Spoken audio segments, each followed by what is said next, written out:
The story of Go Getter is written by Peter Kine. He is a military man. And what military men are known for? They are known for getting the job done, no matter the cost.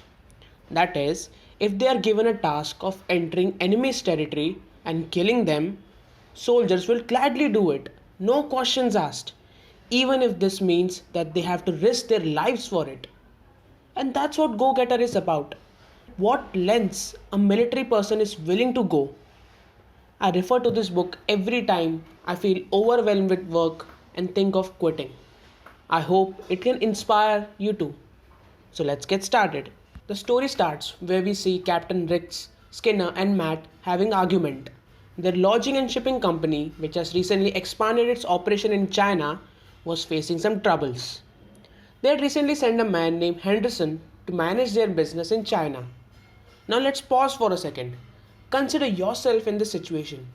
You have recently expanded a business in a new country and you want a capable person to handle that business and bring in shipment orders. So who would you select?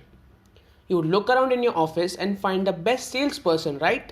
Henderson was that person. He was the best salesman they had. He had handled every job in their office, so he knew the ins and outs of the business. When you have an opportunity to bring shipment orders from a different location, you would select your best salesman, right? Skinner did that too, but Henderson failed miserably. He never attended the business. He spent his days drinking and gambling. That's why Captain Rix was scolding them, because he knew even though Henderson was the best salesman in the USA, he could never handle their business in China. Because he was not a leader, he was a follower. He could not take spontaneous decision, could not find a different way to solve a problem. That's why he failed. He could only follow orders. Now they had to find a successor for Henderson. Skinner suggested a guy named Andrews. But the problem was, he was never tested. That is, he was never made in charge of anything. Then how could they rely on him to handle their business and make quick decisions when he was 6,000 miles away? That's when our protagonist enters, a guy named William Peck. Now Peck was rejected by Matt and Skinner for any kind of job in their company, but he still approached Captain Rix because Peck never takes no for an answer. He gave the interview and he was selected just for his never giving up attitude. He was given a job of salesman and he did well, really well. He brought in more sales orders than any other salesman in their company. Now Rix wanted a person to handle their Shanghai business, and Mr. Peck seemed like the best candidate. But he did not offer the job directly to Mr. Peck. Rix first tested what Mr. Peck was made of. Was he really a go-getter? And that's when the story of blue vase begins. Mr. Peck was asked to bring a blue vase from a store in Stutter Street by 8 p.m. that night. Simple job, right? At least that's what Mr. Peck thought. He went to the Stutter Street and there was no sign of a store which had a blue vase. Then he started searching other blocks, but he could not find one. Now remember, Mr. Peck was crippled. He not only had one hand, he could not walk properly. He limped. So walking for hours was painful for him. Then, after searching for hours, he found B. Cohen's art shop which had a blue vase. But the shop was closed as it was a weekend. So Mr. Peck borrowed a phone directory and called every person who had name B. Cohen. There were 19 B. Cohen and he called each and every one of them. And none owned the art shop. Then he realized something and went back to the store. The name of the store was not Cohen but Cohon. And he only had 2 hours left to deliver the vase at Santa Barbara station where Captain Rix was waiting for him.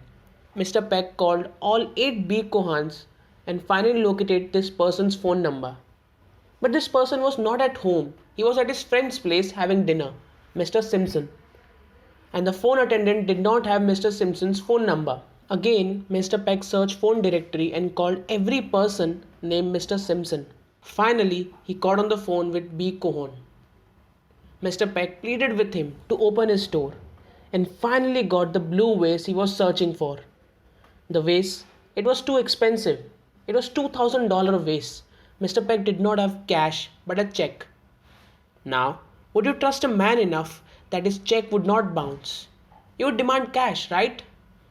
And remember, this was 1920s, so $2,000 meant a lot to be risked for a check. So this book is all about the struggle that Mr. Peck went through for finding and bringing the blue vase to Captain Riggs. Now Mr. Peck asked Skinner to deliver him the money. He refused. He called Matt. He also refused. Then Mr. Peck ran back to his hotel and came back after 40 minutes. A crippled man running and walking for 40 minutes. He handed his diamond ring as an insurance because he could not pay $2,000 for a vase. It was already midnight. The train had left. So Mr. Peck called his friend, flew in his chartered plane to reach Captain Riggs. He was that crazy. They caught up with the train and Mr. Peck sat down on the rail tracks to stop the train. That's how he delivered the blue vase. Now there are some instances in everyone's life that test one's perseverance, ability to think out of the box and get the job done, and show what one is made up of. This was one such instance in Mr. Peck's life. Thank you for watching.